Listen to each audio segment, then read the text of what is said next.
Then on top of that, the great self-sacrifice when you see someone come to him when his father died. Imagine when your father's died and someone comes up to you from Syria. He sees you. He says, what's your name? He says, Hussein. Son of who? He says, son of Ali ibn Abi Talib. He said, may Allah curse you and curse your father Ali. If someone talked like that to you, how would you reply back to him? May Allah curse you and your father. The guy's name was Asam ibn Mustalaq.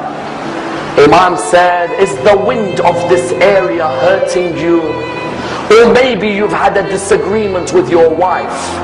Is there a shelter for you to stay in? Or has no one provided you with clothing? Please come and stay in my house if you are a stranger in this area. Wallah, that person began to cry. He said, Aba Abdullah, I cursed your father in front of you. And this is the way you reply back to me by making your house available for you? He said, this is the family of Rasulullah and the way we treat people.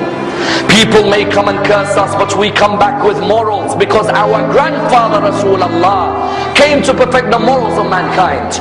And that's why I will never forget the greatest self-sacrifice before Karbala. Notice none of these stories have anything to do with Karbala. Before Karbala and the battle of Nahrawan, the soldiers who were caught by Ali ibn Abi Talib were standing there. One of the soldiers, you all know him very well. He was fighting Ali ibn Abi Talib on that day. He had some rope around his hands. It wasn't too tight, but it was around the hands. Imam al-Hussein was walking past. He saw that soldier.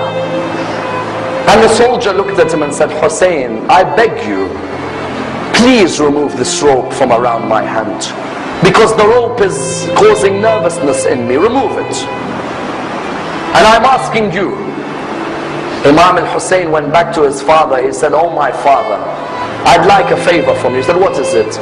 He said, this person over there, do you see him? He said, yes, I see him. He said, he says to me, the rope is tight around his hand, even though you will never put a tight rope, but it seems to have been hurting him. And he asked me to remove it. Oh my father, do you allow me? He looked at him and he said, Aba Abdullah, go ahead.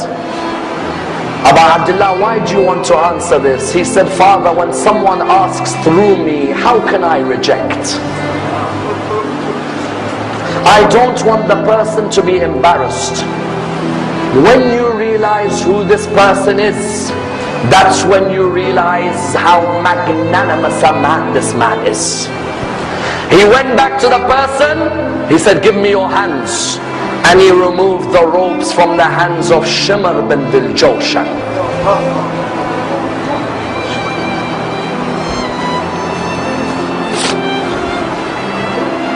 Tell me, which mercy did he show to you when he sat on your chest on the afternoon in Karbala?